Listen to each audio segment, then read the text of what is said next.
During an era of AI booming and taking up so much of the space that humans used to, authenticity and making deeper connections is becoming even more important. This is what Paul Gottsegen and I talk about when we discuss his career in the tech space. He has worked for large corporations, including ISG, Hewlett Packard, and Dell. Be sure to listen to our conversation here for great insights into the AI space and inspiration based on wonderful leadership. So, Paul, I know that you've had an extensive career in the evolving tech space and you have a unique perspective of AI. So, how do you foresee AI playing a role in the creative and marketing industry and workspace overall?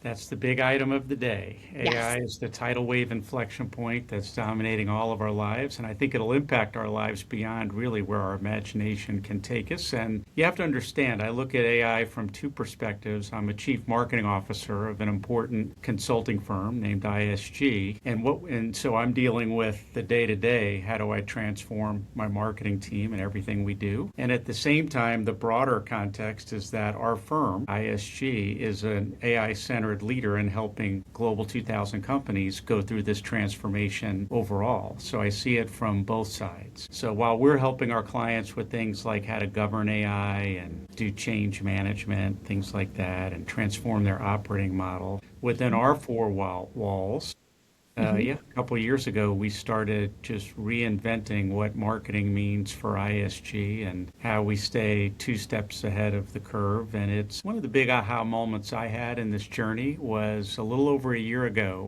I was on a call with the team, a meeting, and just they were muted. They weren't really their normal ebullient selves. And suddenly I just, without thinking about it, I blurted out, no one gets fired because of AI. No one on this team will get fired because of AI. Because I realized they were all just very tentative and nervous and walking on eggshells because of this looming AI threat. And I think it's important to understand that as a leader, you've got to give your team the support, the training, watch their back, make sure they're embracing AI so that they stay two steps ahead. And then they've got a role to play. Everybody in marketing has a role to play to learn how to reinvent what marketing is by utilizing the tools and knowing how to engineer a prompt and use Copilot or whatever your tool set is, fully embrace it and just be ready no matter whether you're 40 years into your career like me or a newcomer. The newcomers seem to know it. You've got to embrace AI. So that's just a little taste of what we've been dealing with.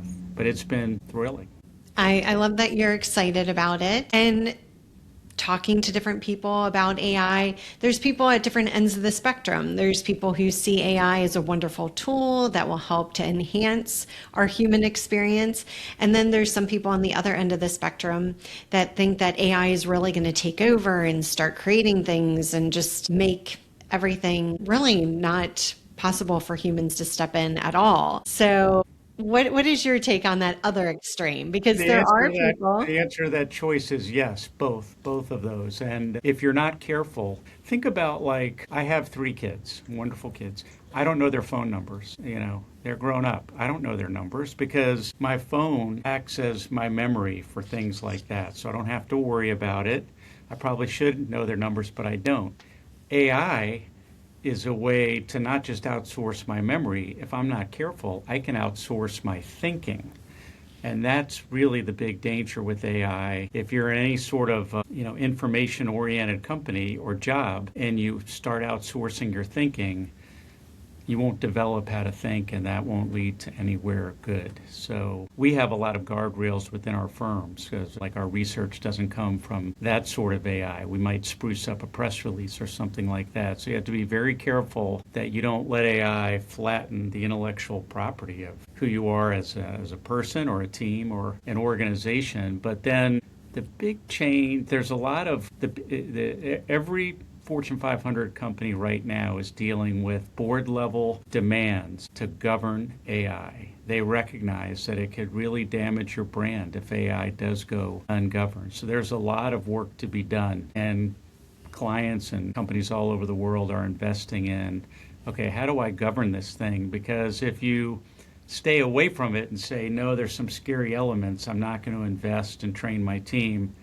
that is a bad path to be on as well. So you have to kind of make the right investments. And the last area I would say that's come to the fore besides governance is how do you bring your organization along with you? Once you've deployed, whether in marketing or really anywhere, and you've deployed AI, the technology is there, but people either might resist or not understand how to use the tools or might not know the new ways of collaborating. So it's really coming up with redefining job descriptions without getting rid of people, but redefining job descriptions, figuring out what part of the process is now automated by AI, and then what part requires human intervention to guide or make decisions somewhere along the way. And you have to define that now. You can't just assume it will happen naturally. So there's a lot of work to be done so that teams and individuals and organizations can trust that AI will give them a return on their investment. It's tricky. It's tricky. And you want to have some expert to help guide you that understands this tricky space.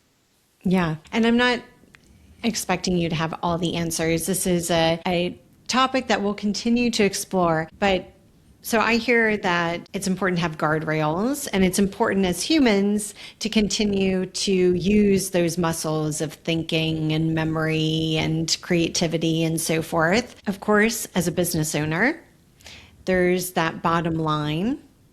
And if we automate, then sometimes we can save money versus hiring a bunch of people. And so what would be the benefit of keeping humans on other than an ethical standpoint of keeping humans engaged? And if AI can continue to advance and create as well, if not better, than humans? I like the way you put that because there is an ethical component that underpins it all. But no, I think that if there's always scary headlines that make people feel like everybody's job is going to be gone. And there is a threat if you don't address it. But no, I'm a firm believer, and everything I see is that if my organization, my team, our client, any Fortune 500 company embraces AI and understands that they have to remap ways of working and see how finance and marketing and sales and HR and supply chain are going to collaborate with AI, and then redefine roles so that humans know where they're needed. And they're needed in loads of places because AI can automate, but then think about like accountability for decisions. You can't point to a bot and say, well, we made a bad decision, but I'm going to demote that bot. It doesn't work that way. It has to be a human that feels accountable for the wins and the losses and the achievements. So you understand the points of accountability and put humans in those places. And AI is just a fantastic tool to help us do more. But if you just look at a short-term bottom line and start reducing people, that's a doom loop that will be very hard to come out of. But everybody's got to have a broad perspective of bringing a skill set that is complementary with AI and don't try to compete with something. And the one last thing I'll say here is I do think it's a little bit dangerous when people treat AI, they use terms that are kind of making it human sounding, like, oh, I've got 8 people that are human carbon based and I've got 10 people that are non-carbon based, and it's cute and it's fun the first time I heard it. That scares people. And then people stop being proactive and being creative and using their intuition and start being fearful because I can't compete with something that never rests, that never sleeps. But that's not the way it plays out. And I think some of the studies I've seen and some of the experts are showing that this, just like every other technology that came before it, it's going to allow companies to blossom, but there may be some new sets of winners and losers along the way, depending on how they embrace AI. Okay. Well, and again, you've worked in the tech space for a long time. You're also a wonderful leader. And to shift our focus a bit, was there a moment early on in your career that really changed how you thought about work, leadership, or even your own potential?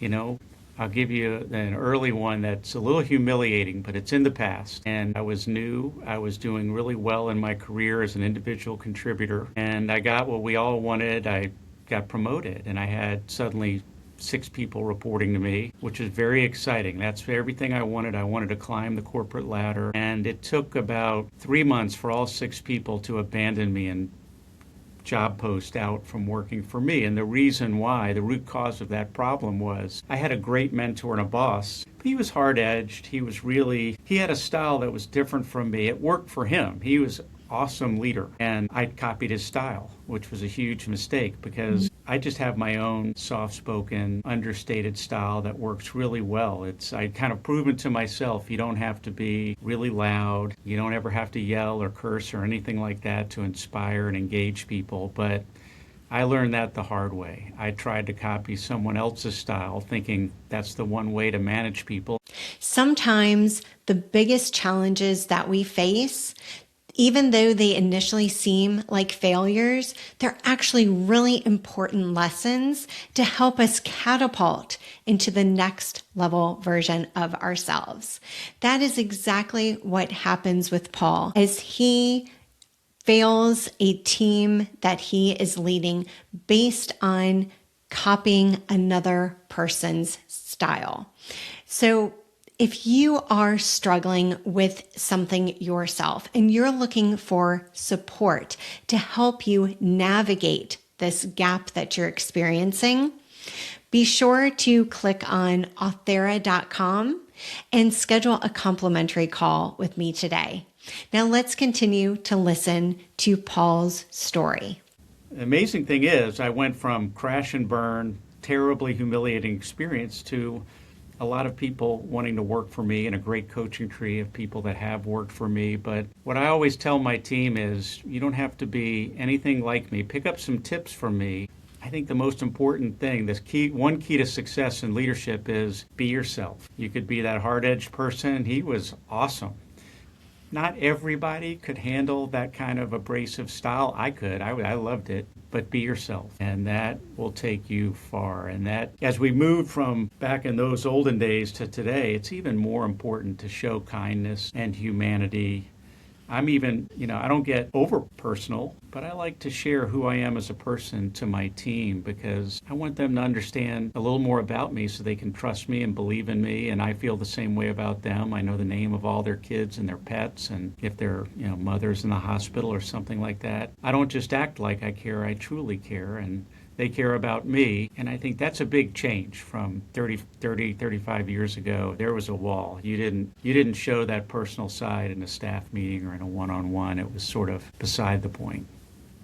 So what's your take on the importance of being able to be more authentic and have deeper human connections at work? What do you think has created that evolution or need to be like that? You know what? I think those pesky millennials and now the Gen Z behind them, they are not, it used to be you were wedded to your company and, you'd stay with your company for a long time and you'd feel kind of indebted and feel like you owed something to the company. And I still feel that, but I think the generations that have come after me, they want to feel empowered. They want to feel like it's a kind, great place to work. And I sensed a big change in the culture of the onus is on leadership in the company to make sure, don't just assume people are going to stick around. And there's a conversational and human nature of working with people. Like if I send a note to my whole team, it won't come from HR with HTML background and my corporate headshot, very impersonal. I will do skip level check-ins and all sorts of, I always have with individuals on my team. I won't freak them out or scare them. I'll just get them excited and pump them up. For my team in India that's halfway around the world, we'll have informal weekly, what we call coffee. It's coffee for me because it's early in my morning. It's kind of the end of their week. But informal sessions where I'll engage with them and give them some career tips. I think the change has just been a generational change. And I'm a baby boomer. Let me be clear, Jessica, I'm the last year. I'm a baby boomer. Okay. I've had to learn to evolve because the younger generation, they're awesome, but it's different. Generations are different. You have to respect. I hope they respect me, and you can almost treat your team by the layers of the generation context that they're in some ways. Well, and each generation learns from the experience of the previous generation. I think Yeah. a lot of younger generations learned that being loyal to a company, and then they saw their parents being laid off and left with nothing. And then it was like, well, is that really so? It makes us question the patterns that we're following so that we can maybe do better the next time. But it's interesting that, to loop back to AI, as there's this large shift in technology, there's also this large shift in deeper connection and authenticity as well. And that's an interesting dynamic Yeah. there that's evolving. One place you can see that so clearly is LinkedIn, because LinkedIn used to be all business. Let me tell you about our new product launch, or we're the greatest place to work, or something like that. It was almost a form of a press release elaboration. You can still do that, and I still do that, so I'm proud of ISG, and I'll do that. But where everybody gets the most engagement, if right now everybody's kids graduating college or high school, and you'll see a lot of heartwarming posts about that. But it could be somebody disclosing that they've been diagnosed with cancer, or somebody talking about somebody in their family that was in the military on Memorial Day. Those posts that are much more personal and authentic, yet an order of magnitude more interest and engagement. I mean, you just see people vote with their mouse click and their comments. It's just so clear people are thirsting for knowing who you are, not shilling for your company all the time. It's good to do it sometimes, for sure, but not all the time. It's just, you can see it on LinkedIn. That's where people click. And so, with that desire for more personal information, how do you see that impacting brands as a marketer? I think you have to be careful there, because it's still important for a brand to have a solid position. And to some degree, this concept of positioning is a little bit of a lost art. We can get into that, but I don't think it can be so free-form that if I go to a brand's website and then I look at a brand's PowerPoint or a press release, that it's all over the map. The concept of consistent, compelling, distinct positioning has never been more important. But at the same time, I think there's a level of creativity that to show creativity, or maybe conversational. Like now, when I'm presenting to a client, we're posting on LinkedIn, or we're writing a thought piece, you can be a lot more conversational. It's almost like communicating in whatever form it's in the way I'm speaking to you now, because we're talking as two people. In the olden times, it was very corporate. It was very stilted. The text was super formal. So I think you can see it in PowerPoint, you can see it in press releases, you can see it in all sorts of forms of communication, that if you're particularly on websites, without getting goofy, you still need to be very buttoned up and professional, but conversational language. You can see it in like a keynote talk, and how the great keynotes today, people are just talking. They're having a conversation versus raising their voice in a different register and speaking really loudly and looking at the slides and doing a read-along. No, I'm just talking to you. And I might have a background that might be PowerPoint, but I'm not going to reference it. That sort of human connection makes a much, much bigger impression. But all that being said, the focus on consistent and distinct positioning is still crucial.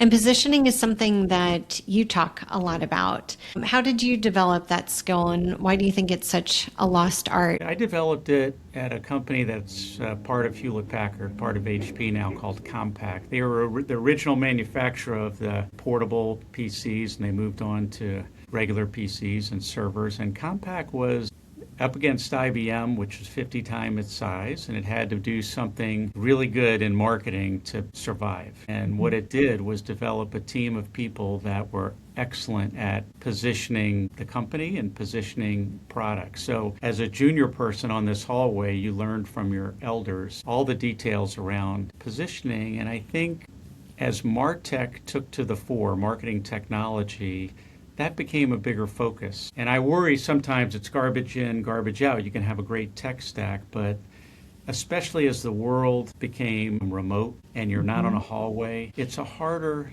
thing. I think there's fewer and fewer marketing people that remember the original style of doing positioning. I can get into it, but it's an art form that's absolutely crucial. You can see it in, car companies. We all drive cars and are less so now that they're drivable by themselves. But everybody knows if I say Volvo, safety, that's what you think of. Or BMW, you might think of the ultimate driving machine, but that's another way to say performance handling. And Mercedes, luxury. These are positions that they have in our minds, and they're distinct. I have the opportunity to be briefed by dozens of companies. They come to ISG and I'm listening to how they position their product. Sadly, 9 out of 10 times, it's not positioning, it's more just saying, we're good at digital, or we're the ones that listen to customers. Very generic statements that are in no way positioning in the way the car examples were. Okay. Okay. Well, and you clearly knew a lot about marketing. I sense that your heart is very much into leading a marketing team. How large of a marketing team do you lead now? 30. Okay. And is it like specialized marketing or does it run like the whole gamut of Yeah, marketing? the whole gamut. The webs, all the specialists around the website, communications and PR, internal and external comms, demand generation, which is really job one, sales enablement, kind of business development people that are representatives that are doing kind of a form of inside sales. So a whole range. But I would say one thing that flipped in my head about 15 years ago, when I was the first CMO of Infosys, one of the great leading systems integrators headquartered in Bangalore, and I told the entire team, we're all demand generation people. No matter what your title is, some of you will feel closer to it. Say a PR person won't feel like they're ever a demand generation person, but I convinced them all, in the end, we're all here. We might be doing branding or PR, internal comms. Really, we're all here to create sales pipeline. Yep, the brand umbrella gives us that chance to do that, but don't ever get too far afield from demand gen. And that tends to get people to understand the means to an end, that the end goal is to drive sales because every company needs to grow. And the marketing team should be at the center of that. And you don't want anybody on the marketing team feeling insulated from that. But it happens if the CMO is not kind of putting it in their face that, nope, you're all demand gen. That's our number one priority. And you've been doing that for how many years? Setting that mindset with your team? In 2010, I got my first role as a chief marketing officer. It was at Infosys, and it took me about a year for that to click in my brain. So about 15 years. Okay. And people Wonderful. react well to it because you're not pulling them away from their specialty job, but it creates a level of accountability and collaboration. I'd say the other key thing that I started clicking in my head right as I became a chief marketing officer is the concept of accountability. Because you've got these large teams, and what happens is your mind plays tricks on you when you work for these large companies, and that maybe I've just got a role to play. Maybe if I just push my little, pieces of paper around my desk today, and everybody does their job, that's what I'm supposed to do. And you can get fearful at a large company that maybe I'm not supposed to break out of these boxes and do more. So the other thing I spend a lot of time on my team with is act like they run the company. Like, sure, you mentioned I lead the team, but I don't even think of it that way. I'm just part of the marketing team. I try not to give out any action items. I probably do, but I try to just give suggestions to the team. Here's what I would do if I were in your shoes. That's what I'll tell them. And if they come back to me, like what I watch for is if they say something like, well, what do you want me to do? Or I'm waiting until I get direction from you. Something like that. And then I'll coach them. No, don't ever say that. You're in charge. You're the CMO of whatever you're working on. And what happens is, first of all, it unleashes their creativity, their intuition. They're excited because they feel like now they can go out and they can fail a little bit, but they're empowered to do more. And at the same time, they're accountable, but they want that. And I had a great person that worked for me, one of the best, but he had one chink in his armor, just to show you like how this works. He was awesome at running everything by me, which I appreciated. But if anything went south, even just a little bit, I'd be like, oh, you know what happened there? He'd say, oh, don't you remember? I briefed you on this. And what he's trying to tell me, if you translate that, he's saying, well, I briefed you. You're a higher level than me. So that means you're accountable now, Paul. And I'm like, oh, I see that little trick. So I kind of watch out for people that are kind of scared to be accountable, because then they're not really empowered. So it's that level of empowerment is the big trick that I've figured out to help inspire people to work hard, but love it and learn and move on to bigger and better things. So if someone is trying to push off the accountability, is there an approach that you've learned that's effective? It drives them a little crazy at first. Like there was a wonderful guy on my team, his name's Sashi, and I wrote about him in my book, so I can say the name because it's in the book. But he was one of the star performers, but he was like really by the book, you know, give me orders, I'm going to give my team orders. He would get a lot done, and he did not like my style at all of just asking him questions. And he admitted to me later, he's like, I went to my mentor, I'm like, what is Paul asking for? I don't get it. And so he went through 3 or 4 months of feeling like he was failing, but he worked through the knothole. He's so smart, and it dawned on him that I wasn't looking to give him any orders. He wasn't used to this at all. He's from India, which, you know, he culturally, he wanted to get orders, and that's the way he liked to work. And once the light bulb went off on that I was doing this for his benefit, not only did he start coming to me with answers and recommendations instead of questions, he went to his large team at ISG and treated them the same way, not just giving out action items and parsing out the work, but having them think for themselves. He went on to win the highest honor at our firm, the Chairman's Club. So it's not for the faint of heart, because I knew for sure I was frustrating this guy. But that's how people learn. It's not something you can learn in a class or even from a book, really, though I'm trying that. It's something you have to learn on the job. It's so thrilling when you see somebody like him break through, because he was already an A player. And so I'm thinking, okay, how do I take an A player and just get him to evolve even further? And this level of accountability is always an area that most people can get better at. Mm-hmm. Wonderful. And it seems like you really offer a different perspective for yourself, but also other people. And you shared the Turn on the Lights story. Can you tell me more about that and what that taught you? Yeah, thank you. This was when I was at a startup. I've always worked for large companies, but at the turn of the century, when everybody went to startups, you know, .com, I worked for a startup, and it was in California, even though I lived in Texas and Houston. So because of the time zone difference, if I flew to California, I would be waking up early, and I'd be the first one in the office, and I'd turn on the lights because it was a small office of like 100 people. And after a few weeks, I realized, like, oh, it's kind of neat that I'm turning on the light in this office. I'm going to use that metaphor, and just today I'm going to act like this is my startup, that I'm the CEO and the board of directors all rolled up into one. And I noticed that somehow I unleashed something in myself with that stupid little mentality change. I became more confident.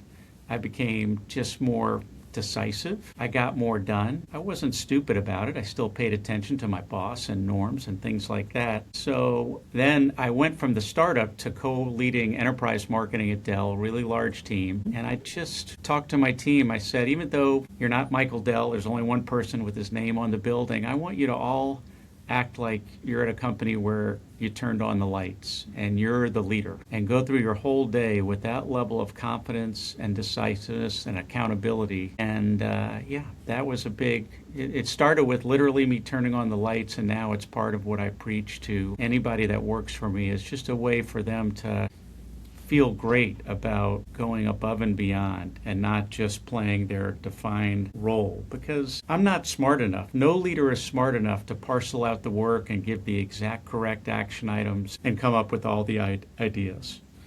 98% of the ideas should come from the team. And it'll be things beyond my imagination. And how do you unleash the creativity and the intuition of a large team? The turn on the light switch turned out to be a great way to do it. Mm-hmm. I've done this across 2, 3, 4, 5 companies since, yeah. Wonderful. And you also recently were inspired to write your book and share some of your other teachings. Can you tell us about your book? I believe that happened this year, so this is something new. Yeah, it's just published in January. The book is called Do the Opposite, Sort of, in parentheses, and that's kind of how I would describe my style. I actually have got a lot of people who have worked for me and moved on to great, bigger, better jobs, both in marketing and even broader than marketing. And I get such a kick out of watching them thrive. And if they say something like, "Oh, Paul, I learned a little bit from you," and I thought, well, maybe if I write a book, I can scale that wonderful feeling. So I'm not a famous person. It's not going to be a million seller, but everybody seems to love it. And it basically, the book, almost everything a leader, especially a marketing leader, would do. Positioning, how to speak, how to go on social media, how to evangelize, but also things anybody would do, like how to run a meeting, how to communicate to a skip level boss, how to make decisions, that kind of a thing. But in every chapter, it explains my style of going against conventional wisdom. And the reason why I do this is if you just do what's expected, well, everybody's smart. All my competitors are smart, I'm assuming. They work as hard as me, I'm assuming. So how do I get ahead? How does my team get ahead? How does my firm get ahead? It takes surprising moves, not super risky. I wouldn't call them contrarian, but just different ideas that are a little bit outside of the norm. And I'll just give you like a dumb, easy example that everybody can relate to. Okay. It's hard to be a public speaker. I love doing it. I still get nervous. It's one of my strengths, I think, but I still get nervous. You should get nervous. And when you watch people get up in front of a crowd, the first thing they'll say is either, "I know I'm the only one standing in between you and lunch," something that was funny the first time, but now it's 10,000 times. Or the even more trite, "Good morning," "Good morning." "I said good morning," and you're supposed to yell, "Good morning." It's funny the first time. How do you get up in front of a crowd and grab them with a grabber opening, never say the word slide, never look at your slides, never break the fourth wall, like say, "Oh, geez, the lights are so bright," and then have a strong close to your presentation? Most people, even after an awesome presentation, they'll close it with two words. They'll look around and they'll just say, "Well, with that, Jessica, back to you." Kind of you want a mic. I've never been brave enough to literally drop the mic, but I'll always have prepared a great ending to my talk. So it's not contrarian. It's kind of the opposite, sort of what you'll typically see and how people present. And you touched on it 10 minutes ago. All of this very conversational, very human, in your own style. None of us have to be Steve Jobs, rest in peace, or, some amazing speaker. We can just be ourselves. And if you follow a few core tenets, you can be a very effective speaker. By the way, not only in a corporate setting, but for, wedding toasts, which I just gave one for my son, or anything like that. That's an example of public speaking. There's 13 other chapters, each with a different area of our day-to-day corporate lives, and might do the opposite approach applied to each one. And what's been so thrilling is I'm not good at tracking the sales. It's not really a side hustle. I love my day job, but I get a thrill. Not a day goes by where someone doesn't text me or email or LinkedIn post or LinkedIn DM and tell me how much they've enjoyed the book and how much they've learned from it. So I never thought I'd be a published author. It's no AI, no Gen AI, no ghostwriter. It's not self-published. It's published by a great publisher named Manuscripts. But I wrote every word, and yeah, I was a little scared. I put myself out there writing a book, but now I'm a little bit big-headed about it. I think everybody would love it. I can say this with 100% confidence now. I couldn't have said that before I published it. I wasn't sure. Well, it's great. You're doing new things and you're getting out of your comfort zone, which is how we grow. So where can we find your book? It's on Amazon in every country in the world, and just type in my last name, Gottsegen. All right. Yeah. Wonderful. Yep, Well, I will say I just finished recording the audiobook. I couldn't get George Clooney to do it for me. I don't know why, so I just had to do it myself. well, and I love the authenticity of your voice, reading your book, of your thoughts. So I look forward to having that come out. And when is that scheduled to come out? In a month. It takes a while, yeah, but it's out but the ebook and the paperback and the hardcover are all out. So please check it out and let me know what chapter you love best, for those of you who give me a shot. Wonderful. And so the audio version will be out around June, July of 2026. End of June. End of June. Okay, wonderful. And just so we can wrap this up beautifully, any advice that you would give to people who are in the tech space or marketing space who really want to create a career that they love? I think I never stopped learning, and even before AI hit, there was a point where I stopped learning. I was having success. I felt pretty good about myself, maybe a little bit too good. And this MarTech thing, marketing technology came. So we're talking like, say, 2012, 2013. And I suddenly freaked out and realized I was quickly becoming a dinosaur. And I turned over a new leaf and learned Marketo and HubSpot and all, Salesforce. And I became an expert as CMO who could really get in the weeds of marketing technology. And I've never stopped learning. So when AI hit, that was right up my alley. But I can tell you, knowing, interviewing people, that's one thing I'll always kind of get a sense of when I'm interviewing them is, have they stopped learning? And a lot of them have, and many have not. And don't ever, ever, ever get to the point where you feel, I see a lot of people on LinkedIn claim they're lifelong learners. Let's hope so. Let's hope so. I think it's really important with all the changes happening today. And I just talked to my 19-year-old who's a freshman, just finished her freshman year, and I said, hey, do you know a lot about AI? She said, no, there's some classes here. And I'm like, okay, that's my project this summer. That's dangerous for her. It's dangerous for all of us. If you are feeling inspired and empowered by what Paul was able to share with you today, be sure to click on subscribe and like this video. You can also share it with a friend. And I also invite you to watch this video because you deserve to have a career and a life that you absolutely love. You can do it. I believe in you.